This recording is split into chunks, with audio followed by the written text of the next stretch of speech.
Hey everyone, SunTide here. Hope you all are doing great. Today, we are finally going to try and start answering the question of how good is Element?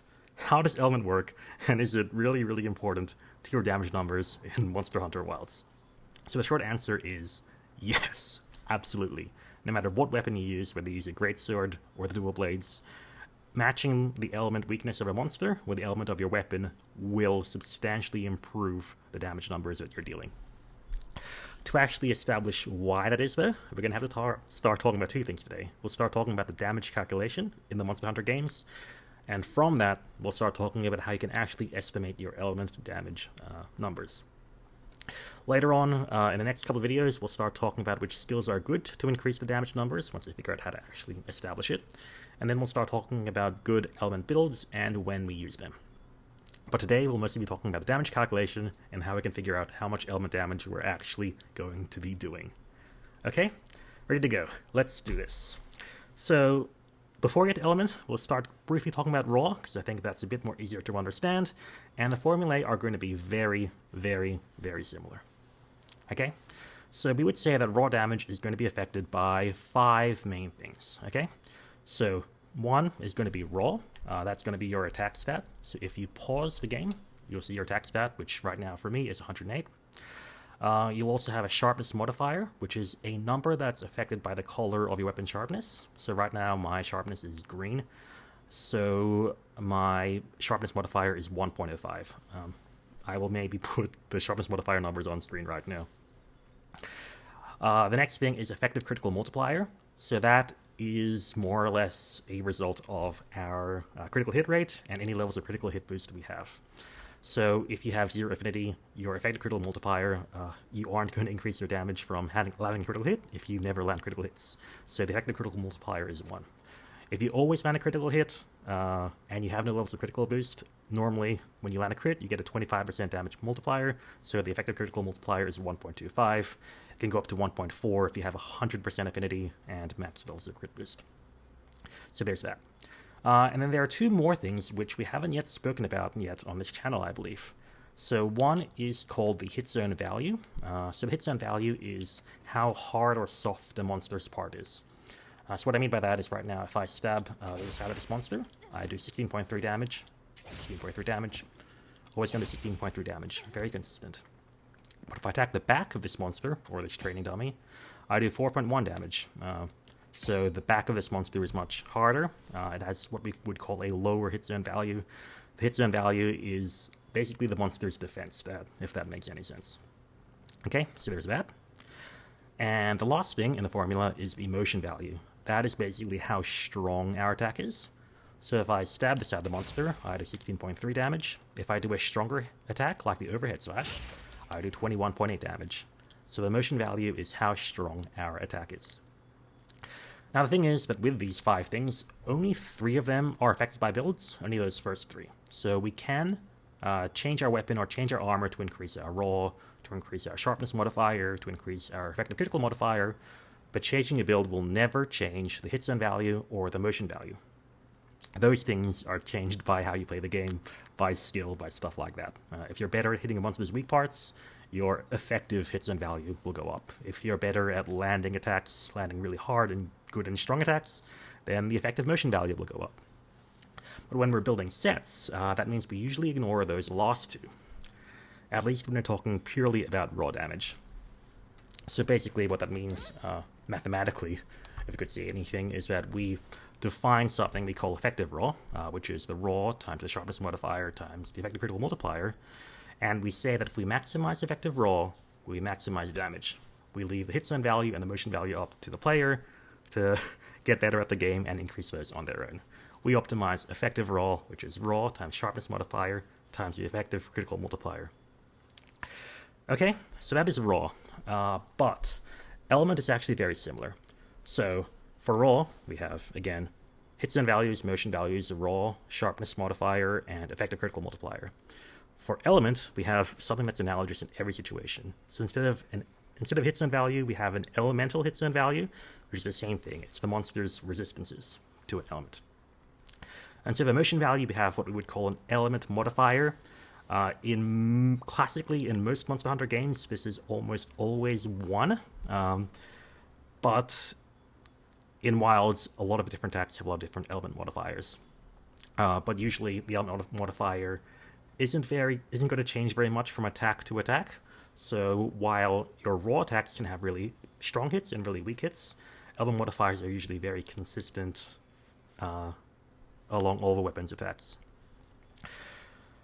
Now, those are things that affect how you play the game, but the stuff we could optimize for, if we call it effective element, is generally based upon your element stats, the element sharpness modifier, and the element effective critical multiplier. So if I swap to an element weapon, you can see that I have, right now, what is on screen and says 100 element. So by convention, the community divides this number by 10. We call this a bloat value. I don't think I've ever spoken about it before, but by default in-game, your raw attack value is also bloated. So you can change that setting somewhere. I believe it was under Game Settings, page 3, Web Attack Power Display without coefficient. So if I have display with a coefficient, I'll also have a bloated attack value. I can turn that off to get the actual attack value that I have, but the element value will always be bloated by 10. Okay, so right now my element really is 10. We also have an element sharpness mod, which is going to be a different value than the raw sharpness mod. I believe when you're green, you have a 1.00 times element sharpness mod, but it depends. And you have the element effective critical multiplier. So this is also a different number than the actual raw critical modifier. By default, you cannot land a critical hit with element. You need a specific skill for that. So by default, without any other skills, element effective critical multiplier will always be 1. But with the super critical elements, I can bring that up if I really want to do that. So that means that in theory, like how we maximize effective raw to maximize raw damage, we could also maximize effective element to maximize element damage. The problem is that maximizing effective raw or effective element was never really our goal. Our goal was always to maximize damage. And effective raw and effective elements were nice implications of damage, but they aren't actually damage. So I think if I want to explain that like with an example, so say you had $1 and your friend had $2. If I ask who's richer, it's your friend who has $2, right? But if you had €2 and your friend had €1, then you'd be richer because you'd have more euros than them. But if you had $1 and €2 and your friend had €2 and $1, and I said, who is richer? Then you'd be like, oh, wait a second. Are you talking about US dollars, Australian dollars, Canadian dollars? What's the exchange rate right now? How's the stock market doing? So many more questions just come out once you start comparing two different things that need to be converted somehow from some way to another. So we need to convert both of these things into damage, into something that is objective. And to convert to damage, that means we actually need to take into account the hit zone values and the motion values, which we haven't had to do before. So it becomes, at the start, quite a bit more complicated. So we need to go back to the full equation and say the damage is raw times sharpness mod times crit modifier times hit zone value times motion value plus all of those exact same things, but for element. So instead of dealing with like 3 things, now I have to deal with 10 things, which is quite a bit more complicated. But there are some nice mathematical tricks we can do to make it quite a bit more simple. Okay? So, the first thing we're going to do is sort of just rearrange the equation a bit. Okay? So we have this sort of raw component, and we can move the hit zone value to the front of the equation, which you can do just for math. The time where we put the times in the equation does not matter, so we can move the hit zone value to the front. And for the element side of the equation, we can multiply and also divide by the hit zone value at the same time. So 5 times 2 divided by 2 is 5, right? Any number times a number divided by the exact same number is just the first number. So we're going to multiply and divide by hit zone value. And so if you know some algebra, that means we can pull out the hit zone value to the front of both of them. Okay? So we can say the hit zone value, the damage is the hit zone value, multiplied by all of these things at the same time. And we define this new term we call the ElemHitzoneRatio, which is going to be the ratio between the raw and the element hit zone. Okay, so this makes it slightly simpler. We can do the same thing with the motion value and the element modifier. So we can say that the damage is going to be the hit zone value times the motion value. We add in this extra term called AttackRatio, which is going to be the ratio between the hit zone, between the motion value and the element modifier of your attack, which lets us do something a bit sneaky. Like how we said that damage was just the hit zone value times the motion value times the effective roll, we can now say that damage is the hit zone value times the motion value times these terms, or what we can call effective damage. So we define the effective damage as raw times sharpness mod times effective critical multiplier plus element times element sharpness mod times the element effective critical multiplier times the hit zone ratio times the attack ratio. Or, in other words, the effective raw plus the effective element times these two things. So that means we can optimize for effective damage by optimizing for effective raw and effective element, given the element hit zone ratio, which is affected by the monster we're fighting, and the attack ratio, which is affected by the attacks that we're doing. Where the element hit zone ratio is the ratio between element and raw hit zones on the monster, and the attack ratio is the ratio between element and raw modifiers on your attack. So you want to check out the hit zone values or the attack modifiers yourself. All of these have already been data mined for a while now. So hit zone stuff I saw on Kiraniko, which has for generations and generations been one of the best Monster Hunter data mine resources ever. So for any Monster Hunter game, just check that out straight away. For motion values, I saw this data mine post on Reddit by /u/717999VLR. So check that out if you want to see the motion values and calculate them yourself. So if you play Longsword and you do the full Crimson / combo, your element modifier total will be 490, so like you're doing 4.9 normal element attacks, and your motion value will be 169. So the attack ratio is 490 on 169, or 2.9. I would call this a sort of average attack ratio, but you can go way lower and you can go way higher. So if I play the Greatsword and I do the true charge slash, so both hits of it, I have 250 as the element modifier and 257 as the motion value. So my element attack ratio will be around 1.0. And if I do the full Dual Blades Blade Dance, I'll do 2,320 element and 330 raw, which gives me a modifier of around 7. So I would say 7 is really the high end, and 1 is really the low end. Around 3 is going to be average. So that's what an attack ratio would look like. An element hit zone ratio with some key examples. So if I try and attack the training dummy, its element hit zone value is going to be 30 for all elements. Its raw is going to be 80. So the element hit zone ratio is going to be 0.375. Arkveld head has 5 for the element hit zone value, which is really low, but 45 for raw. So I think this is one of the lowest element hit zone ratios that a monster has. That's going to be 0.111 recurring. Radau head, if using an ice element, has 20 for element hit zone value and 60 for raw, so that's 0.333. That's much more normal. Again, values can go way higher than this or way lower than this. At the end of this video, I'll show every monster's sort of best weak point along with their element hit zone ratio, so you can check this out yourself and see which element you're going to try and use to match the monster, and also how important it is if you want to run the calc yourself. So that means we can actually ask ourselves now, how much damage does element contribute? So the effective damage is going to be the raw component plus the element component. So if the element component were 0, our effective damage will just be our effective raw. The damage improvement we get from element is going to be the ratio behind the element term, the ratio of the element term divided by the raw term. So we can put our numbers in. So as an example, if I have a full-on max raw build, I completely ignore element. I use an Ice Artian Longsword Crimson / combo against Radau. So my effective raw is going to be around 430. My attack ratio is going to be 2.9, and hit zone ratio is going to be 0.333 recurring, as we said before. The effective element is going to be 40-ish.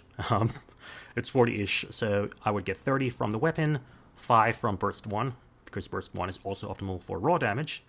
My sharpness modifier will be 1.15, and the critical modifier will be 1, so 40-ish. Okay? Put this all in the equation. So what I get is 40 times 2.9 times 0.333 recurring divided by 430, and that is going to be around 9%, which is a lot. So I can improve my damage against Ray Dow by just using an ice element weapon, and when I do that, I do 9% extra damage, which is crazy. That is multiple attack skills. The biggest improvement you can have is just making sure you use an ice weapon. Again, though, this does depend on gameplay. So if I don't use that many Crimson Slashes, it's possible my attack ratio will be lower. But honestly, not that much lower. So in the Longsword, one of your strongest attacks is going to be your Spirit Helmbreaker, which does have a lower attack ratio than 2.9. But a lot of your other attacks, like even your Spirit combo, is going to have a higher attack ratio than 2.9. So really, it sort of balances out to still around between 2 and 3. So your damage contribution is still going to be, between 5 and 10%, no matter how you play when you're trying to fight a Ray Dow. And that is huge.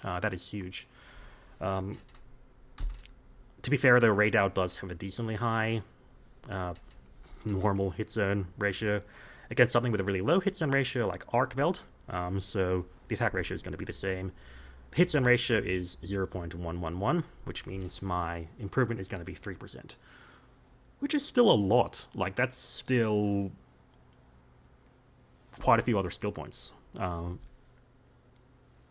be fair, in this case, as long as I had any element at all, because Arcveld is equally weak to all elements. On the head, I think other parts are more weak to Dragon, but point being that the actual element component to the damage calculation is significant. Things that the Arcveld really is a sort of worst case scenario.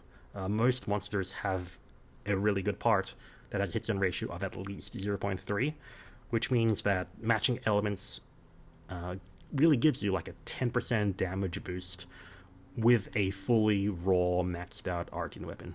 And you drop in the raw, the effective amount that element does is going to be even higher. That is for Longsword. What about other weapons? So again, saw weapons have a way worse attack ratio, like the Greatsword. But an interesting thing they've done, especially in Wilds, I think they did a bit of it in Rise as well, is that they gave Greatsword and other heavy weapons higher element values. So the Ardian weapons, the Ardian Greatsword starts off with way higher element than the Longsword does. And also a lot of skills give more element. Burst and critical element, and I think Coalescence as well, all have higher increased element for a Greatsword than does a Longsword. The opposite is also true. So weapons that have a better attack ratio, like Dual Blades, tend to have lower element values. So this means that while there is going to be a difference, the difference is going to be less big than you might initially expect. So in practice, this means that slow weapons are usually going to have still at least like a 5% damage contribution from element, which is again very, very significant when you're fully optimizing for a roll. Just a 5% bonus for free by matching element. Fast weapons are going to have max 20% or so, give or take. Fairly big error bars, give or take, 5-10%. So yeah, it's very important for fast weapons like the Dual Blades. So, summary and conclusions. So when we calculate element damage, we have to account for the monster's weak points and hit zone values and the attacks we use. But given those two things, we can optimize total damage, both element and raw, at the same time by considering an effective damage value, which is the effective raw, plus the product of the effective element, the hit zone ratio, and the attack ratio. And for max Arcane weapons, this is usually going to be between 5 or 20% or so, which is, again, very, very significant, more than any one or two skills are really going to do. So I mentioned earlier in the video that I'll be talking about the hit zone ratios for every monster and what parts you want to be aiming for. That should be on screen right now. However, if you don't want to skip to this part of the video every single time and scroll down and try and zoom in on the screen, I have some really exciting news for you, which is that I've recently partnered with Mobalytics, who is an esports analysis company and website. I've joined their ARPG team as a creator, and they have let me host this cheat sheet on their website. So if you want to check that out, check it out. It should be in the description below and or maybe in a pinned comment. So check that out. And if you do think that I am aiming for the wrong parts, please do genuinely let me know in the comments below. I can have the tables changed and to be more accurate for more people. And I'd like to thank Mobalytics for letting me do that. And in addition to that, I'd also like to thank all of you for watching, along with all of my Patreon supporters, especially Hunter Finney, who is in my highest Patreon tier, the Professor Dragonites.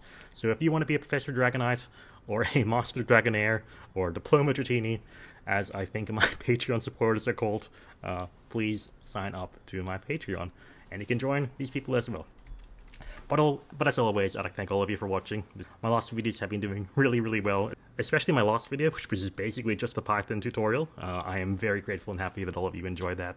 So yeah, sincerely, thank you so much for watching all of my stuff. Take care. Bye.